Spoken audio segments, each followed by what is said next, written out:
તો આજે આપણી પાસે એક રસપ્રદ રજૂઆત છે. આ ગુજરાત સરકારની વહાલી દીકરી યોજના વિશે છે, પણ એની સાથે એક સેવા પણ જોડાયેલી છે. હા, હરિકૃષ્ણ ઓનલાઈન જે ઉનામાં આવેલી છે. અને આમ જોવા જઈએ તો આ રજૂઆતનો મૂળ વિચાર બહુ સારો છે. બરાબર. મતલબ એક સરકારી યોજનાની જે જટિલ માહિતી હોય એને સરળ બનાવીને લોકો સુધી પહોંચાડવી. હા, પણ મને લાગે છે કે અહીંયા વાત ખાલી માહિતી આપવાથી ઘણી આગળ જઈ શકે છે. બિલકુલ. અહીંયા પ્રેક્ષકો સાથે એક ઊંડું ભાવનાત્મક જોડાણ બનવાની બહુ મોટી તક છે. અને મને લાગે છે કે એનો પૂરો ઉપયોગ નથી થયો. તમે એકદમ સાચું કહ્યું. કારણ કે આ કોઈ લોન કે સબસિડીની વાત નથી ખરું ને. આ તો એક દીકરીના ભવિષ્યની વાત છે. સીધી માતા પિતાની લાગણીઓ સાથે જોડાયેલો વિષય છે. રજૂઆતના અંતમાં એક વાક્ય છે, દીકરીઓ છે આપણી શક્તિ, તેમનું ભવિષ્ય છે આપણી જવાબદારી. આ ખૂબ જ શક્તિશાળી વાક્ય છે, પણ એ છેક અંતમાં આવે છે. હા, ત્યાં સુધીમાં તો કદાચ પ્રેક્ષકોનું ધ્યાન બીજે જતું રહ્યું હોય. અને વચ્ચેનો જે મુખ્ય ભાગ છે, જ્યાં હફતા અને દસ્તાવેજોની બધી વાત છે, એ બિલકુલ શુષ્ક અને આંકડાકીય બની જાય છે. બરાબર. અને એનાથી થાય છે શું કે તમે પ્રેક્ષકોનું ધ્યાન શરૂઆતમાં પકડો છો, પણ વચ્ચેના સૌથી મહત્વના ભાગમાં એ જોડાણ તૂટી જાય છે. આંકડા અને નિયમો જરૂરી છે, એના વગર તો ચાલે જ નહીં. પણ જો એ આંકડાઓને વાર્તામાં ન ફેરવીએ તો તે ફક્ત મગજમાં રહે છે. દિલ સુધી નથી પહોંચતા, બસ એ જ. એટલે મારો પહેલો અને સૌથી મહત્વનો સુધારો એ જ છે કે યોજનાના દરેક નાણાકીય તબક્કાને દીકરીના જીવનના એક સુંદર અને ભાવનાત્મક સીમાચિહ્ન તરીકે રજૂ કરવામાં આવે. એ વિચાર બહુ સારો છે. એનાથી યોજના એક સરકારી કાગળમાંથી નીકળીને જાણે એક જીવંત અનુભવ બની જાય. પણ આને શબ્દોમાં કેવી રીતે ઢાળી શકાય? મતલબ, એવું ન લાગવું જોઈએ કે આપણે બહુ ફિલ્મી વાત કરી રહ્યા છીએ, પણ સીધું દિલને સ્પર્શવું જોઈએ. ચોક્કસ. આપણે તેને બહુ સરળ અને સહેજ રાખી શકીએ છીએ. ઉદાહરણ તરીકે અત્યારે રજૂઆતમાં ફક્ત લખ્યું છે કે 3 હપ્તા મળશે. હા, 4,000 રૂપિયા, 6,000 રૂપિયા અને 10,000 રૂપિયા. બસ. એને બદલે આપણે આ રીતે કહી શકીએ. જાણે કે આપણે માતા પિતાની સાથે બેસીને એમની દીકરીની જીવનયાત્રાની કલ્પના કરી રહ્યા હોઈએ. બિલકુલ. બસ એ જ. પહેલો હપ્તો. જ્યારે તમારી લાડકી દીકરી પહેલીવાર દફતર લઈને શાળાનું પગથિયું ચડશે, ત્યારે તેના શિક્ષણના મજબૂત પાયા માટે સરકાર તરફથી 4,000 રૂપિયાની પ્રથમ ભેટ. વાહ! ભેટ શબ્દ જ બહુ મોટો ફરક પાડે છે. હા. પછી બીજો હપ્તો. જ્યારે તે 9મા ધોરણમાં પહોંચશે, જ્યારે તેની આંખોમાં નવા સપનાઓ આકાર લેતા હશે, ત્યારે તેના અભ્યાસને નવી પાંખો આપવા માટે 6,000 રૂપિયાની સહાય. વાહ! સપનાઓને નવી પાંખો. આ શબ્દો જ આખી વાતને એક અલગ સ્તર પર લઈ જાય છે. એ માત્ર પૈસા નથી, એક પ્રોત્સાહન છે. બરાબર. અને અંતિમ સૌથી મોટો તબક્કો. અને જ્યારે તે 18 વર્ષની ઉંમરે કોલેજના દરવાજે ઊભી હશે, અથવા પોતાના પગ પર ઊભા રહીને એક નવા જીવનની શરૂઆત કરવા તૈયાર હશે, ત્યારે તેના સપનાઓને ઉડાન આપવા માટે સરકાર તરફથી 1 લાખ રૂપિયાની એક મોટી ભેટ. હવે જુઓ, આનાથી આંકડા ફક્ત આંકડા નથી રહેતા. એ દીકરીના ભવિષ્યના સુંદર ચિત્રો બની જાય છે. બરાબર.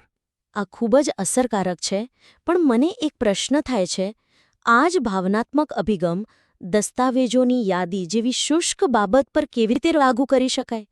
ત્યાં તો લિસ્ટ જ આપવું પડે ને? સાચી વાત છે. ત્યાં આપણે બહુ નાટકીય નથી બની શકતા, પણ એક નાનકડો ફેરફાર પણ મોટો તફાવત લાવી શકે છે. દસ્તાવેજોની લાંબી યાદી જોઈને જ કેને ઘણા માતાપિતા હિંમત હારી જાય છે. હા, એવું બને. તો એ યાદીની નીચે ફક્ત એક વાક્ય ઉમેરવાની જરૂર છે, જેમ કે, આ દરેક કાગળ તમારી દીકરીના ઉજ્જવળ ભવિષ્ય તરફનું એક પગલું છે. આ પ્રક્રિયા કદાચ જટિલ લાગે, પણ ચિંતા કરશો નહીં. આ સફરને સરળ બનાવવા માટે અમે હરિકૃષ્ણ ઓનલાઈન તમારી સાથે છીએ. ખૂબ સરસ. આનાથી એવું પણ લાગે કે હરિકૃષ્ણ ઓનલાઈન માત્ર ફોર્મ નથી ભરતું, પણ આ ભાવનાત્મક સફરમાં એક ભાગીદાર છે, એક મદદગાર છે. બરાબર. અને આ વાત મને આપણા બીજા મુદ્દા પર લાવે છે. ઓકે. એકવાર તમે આ ભાવનાત્મક જોડાણ સ્થાપિત કરી લો, પછી માતા પિતાના મનમાં જે બીજો અને સૌથી મોટો સવાલ આવશે, એ વિશ્વાસનો હશે. બરાબર.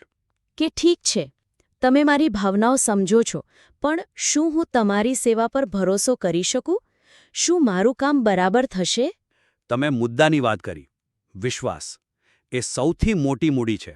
ખાસ કરીને જ્યારે વાત સરકારી દસ્તાવેજો અને લોકોના અંગત ડેટાની હોય. હા. રજૂઆતમાં વિશ્વસનીય કેન્દ્ર એવો ઉલ્લેખ છે, જે સારી શરૂઆત છે, પણ વિશ્વાસ કહીને નથી જીતાતો. એ સાબિત કરીને જીતવો પડે છે. બરાબર. કારણ કે ઉના જેવી જગ્યાએ ઘણી નાની દુકાનો કે સેવાઓ વિશ્વસનીય શબ્દનો ઉપયોગ તો કરે જ છે. હા, એ તો છે જ. તો હરિકૃષ્ણ ઓનલાઈન પોતાને અલગ કેવી રીતે સાબિત કરી શકે? ફક્ત કહી દેવાથી ગ્રાહક કેવી રીતે માનશે? સાચું. એમના મનમાં તો પ્રશ્નો હશે જ. તમારી ફી શું છે? જો ફોર્મમાં ભૂલ થઈ તો? મારો ડેટા સુરક્ષિત છે કે નહીં? અને એક સારી રજૂઆત આ પ્રશ્ન ઉઠવાની રાહ નથી જોતી. એ સામેથી જ તેના જવાબો આપી દે છે. અહીં પારદર્શિતા જ વિશ્વાસ બનાવવાનો સૌથી મોટો રસ્તો છે. મારું સૂચન છે કે એક અલગ સ્લાઇડ ઉમેરવામાં આવે, જેનું શીર્ષક હોય અમારી સેવા શા માટે પસંદ કરવી, અને તેમાં સ્પષ્ટ મુદ્દાઓ લખેલા હોય. કેવા પ્રકારના મુદ્દાઓ? દાખલા તરીકે પહેલો મુદ્દો, નિયમોમાં નિપુણતા. અમને સરકારી યોજનાઓના બદલતા નિયમો અને જટિલ પ્રક્રિયાઓનો ઊંડો અનુભવ છે. ઓકે. બીજો, ભૂલ-મુક્ત અરજી. અમે ખાતરી આપીએ છીએ કે તમારી અરજી બધી રીતે યોગ્ય અને સંપૂર્ણ હોય, જેથી તે પ્રથમ પ્રયાસમાં જ સ્વીકારાય. આ બહુ મહત્વનું છે. અને ત્રીજો, સૌથી અગત્યનો, સંપૂર્ણ પારદર્શિતા. અમારી સર્વિસ ફી નિશ્ચિત છે, કોઈ છુપા ચાર્જ નહીં. આ 3 વાક્યો જ તમારી વ્યાવસાયિકતા અને પ્રામાણિકતા સાબિત કરે છે. આનાથી ચોક્કસપણે એક પ્રોફેશનલ છાપ ઊભી થાય છે. પણ મને લાગે છે કે લોકો બીજા લોકોના અનુભવ પર વધુ ભરોસો કરે છે. હા, સોશિયલ પ્રૂફ. હા, જેને આપણે સોશિયલ પ્રૂફ કહીએ છીએ. એનો અહીં કેવી રીતે ઉપયોગ કરી શકાય? સોશિયલ પ્રૂફ ખૂબ જ શક્તિશાળી છે, પણ એનો ઉપયોગ સાવધાનીથી કરવો પડે. એક મિનિટ, મને અહીં એક શંકા છે. શું 50થી વધુ પરિવારોને મદદ કરી એવો દાવો ઉના જેવી જગ્યાએ એક પ્રમાણમાં નવી સેવા માટે થોડો વધારે પડતો કે અવિશ્વસનીય ન લાગે? લોકો કદાચ વિચારે કે આ સાચું છે કે ખાલી કહેવાની વાત છે. ક્યારેક મોટા આંકડા ફાયદાને બદલે નુકસાન કરી શકે છે. તમે બહુ જ સારો અને વ્યવહારુ મુદ્દો ઉઠાવ્યો છે. હું તમારી સાથે સંપૂર્ણપણે સહમત છું. જો સેવા ખરેખર નવી હોય તો આંકડા પર ભાર મૂકવો જોખમી છે.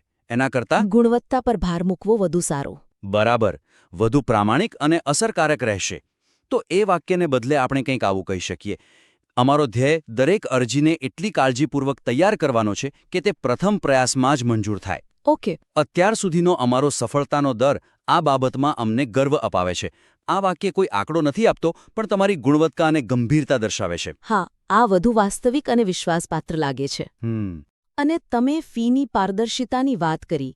ઘણીવાર લોકો ફી વિશે પૂછતા અચકાય છે, ખાસ કરીને નાની જગ્યાએ. સાચી વાત. એમના મનમાંથી એ શંકા કેવી રીતે દૂર કરવી? સીધા અને સ્પષ્ટ બનીને. જ્યાં સંપર્કની વિગતો આપી છે ત્યાં જ બધું સ્પષ્ટ કરી દેવાનું. એટલે કે સરનામા અને ફોન નંબરની સાથે જ? હા, એમની સ્લાઇડ પર લખેલું છે Harikrishna online Una, bank of India સામે. અને ફોન નંબર પણ છે 9737960291 અને 6353166262. બસ, ત્યાં જ એક લીટી ઉમેરી દો. અમારી નજીવી અને નિશ્ચિત સર્વિસ ફી વિશે જાણવા માટે ફોન કરો અથવા રૂબરૂ મુલાકાત લો. આ એક વાક્ય જ ગ્રાહકના મનમાંથી મોટો બોજ હટાવી દે છે. એને ખબર છે કે અહીં કોઈ રકઝક કે અસ્પષ્ટતા નહીં હોય. ખૂબ સરસ. તો આપણે ભાવનાત્મક જોડાણ બનાવ્યું, પારદર્શિતા અને કુશળતા બતાવીને વિશ્વાસ પણ સ્થાપિત કર્યો. હા. હવે ગ્રાહક લગભગ તૈયાર છે, પણ હજુ એક છેલ્લું અને સૌથી અઘરું પગલું બાકી છે. એમને ખુરશીમાંથી ઊભા કરીને દુકાન સુધી લાવવાનું. બરાબર. મોટાભાગની જાહેરાતો અને રજૂઆતો અહીં જ માર ખાઈ જાય છે. બિલકુલ. કારણ કે અંતિમ પગલું, જેને આપણે કોલ ટુ એક્શન કહીએ છીએ, તે સૌથી નબળું હોય છે. આ રજૂઆતમાં અંતિમ સંદેશ છે, આજે જ મુલાકાત લો. જે સ્પષ્ટ છે પણ પ્રેરક નથી. એમાં કોઈ તાકીદની ભાવના નથી. બિલકુલ. ખાસ કરીને જ્યારે સરકારી યોજના હોય અને દસ્તાવેજો ભેગા કરવાની વાત આવે, ત્યારે કાલે કરીશું વાળો વિચાર બહુ પ્રબળ હોય છે. હા, લોકો એને ટાળતા રહ્યા છે. તો એ આળસને કેવી રીતે તોડવી? આજે જ શા માટે? એનો કોઈ મજબૂત જવાબ આ રજૂઆતમાં નથી. અને એ જવાબ આપવો ખૂબ જરૂરી છે. અહીં મારો સુધારો 2 ભાગમાં છે. પહેલું, એક હળવી પણ વાજબી તાકીદ ઊભી કરવી. ઓકે. અને બીજું, લોકોને પહેલું પગલું ભરવા માટે એક અત્યંત સરળ અને ઓછી પ્રતિબદ્ધતાવાળો વિકલ્પ આપવો. ઓછી પ્રતિબદ્ધતાવાળો એ કેવી રીતે? કારણ કે લોકો આખી પ્રક્રિયાના વિચારથી જ ગભરાઈ જાય છે. આપણું કામ એમને આખી રેસ દોડવા માટે કહેવાનું નથી, બસ પહેલું ડગલું ભરવા માટે પ્રોત્સાહિત કરવાનું છે. રસપ્રદ. ચલો પહેલા તાકીદની વાત કરીએ. આપણે કોઈ ખોટી ઓફર આજે જ પૂરી થાય છે જેવી યુક્તિ તો નથી કરી શકતા ખરો ને? ના, બિલકુલ નહીં. તો વાજબી તાકીદ કેવી રીતે ઊભી કરી શકાય? વાસ્તવિકતા બતાવીને આપણે કહી શકીએ, દર વર્ષે હજારો પરિવારો આ યોજનાનો લાભ લે છે. ખાસ કરીને શૈક્ષણિક વર્ષની શરૂઆતમાં અને અંતમાં અરજીઓની ખૂબ ભીડ હોય છે. હા, એ તો હોય જ. આ ભીડ અને છેલ્લી ઘડીની દોડધામથી બચવા માટે તમારી પ્રક્રિયા આજે જ શરૂ કરવી સમજદારીભર્યું છે. આ કોઈ દબાણ નથી, આ એક સાચી સલાહ છે જે ગ્રાહકના હિતમાં છે. બરાબર. આ તાર્કિક લાગે છે. હવે બીજા ભાગ પર આવીએ, જે સરળ પહેલું પગલું છે. આ મને વધુ રસપ્રદ લાગે છે. આ કદાચ આખી રજૂઆતનો સૌથી મોટો અને અસરકારક ફેરફાર હોઈ શકે છે. ઓકે. આજે જ મુલાકાત લો જેવા મોટા વાક્યને બદલે આપણે ઓફર જ બદલી નાખીએ. કેવી રીતે? કંઈક આ રીતે. શું તમે વહાલી દીકરી યોજના માટે પાત્ર છો? કયા કયા દસ્તાવેજો જોઈશે એની ખાતરી નથી. ચિંતા ન કરો. અને પછી મુખ્ય ઓફર. તમારે બધા કાગળો ભેગા કરવાની જરૂર નથી. ફક્ત તમારું રેશન કાર્ડ અને આધાર કાર્ડ લઈને અમારા કેન્દ્ર Harikrishna online bank of India સામે ઉના ખાતે આવો. અને માત્ર 5 મિનિટમાં મફત પાત્રતા ચકાસણી કરાવો. ઓહ વાહ! આ તો આખી રમત જ બદલી નાખે છે. પણ એક મિનિટ, શું આનાથી એવા લોકો નહીં આવે જે ફક્ત મફત માહિતી લઈને જતા રહે અને તમારી સેવાનો ઉપયોગ જ ન કરે? શું આ હરિકૃષ્ણ ઓનલાઈન માટે સમય અને સંસાધનોનો બગાડ નથી? શરૂઆતમાં એવું લાગી શકે છે અને અમુક અંશે સાચું પણ છે. પણ આ એક લાંબા ગાળાની વ્યૂહરચના છે. કેવી રીતે?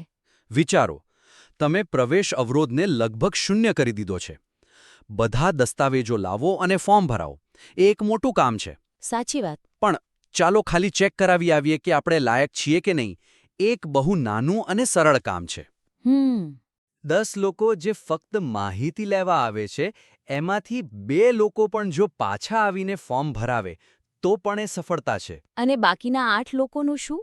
જે 8 લોકો નથી આવતા, તેઓ પણ મનમાં એક સારો અનુભવ લઈને જાય છે કે ત્યાં સારી અને સાચી માહિતી મફતમાં મળે છે અને કોઈ દબાણ નથી કરતું. એટલે કે સદ્ભાવના. બિલકુલ. એ ભવિષ્યમાં બીજી કોઈ યોજના માટે પાછા આવી શકે છે અથવા એમના કોઈ સગા સંબંધીને તમારી પાસે મોકલી શકે છે.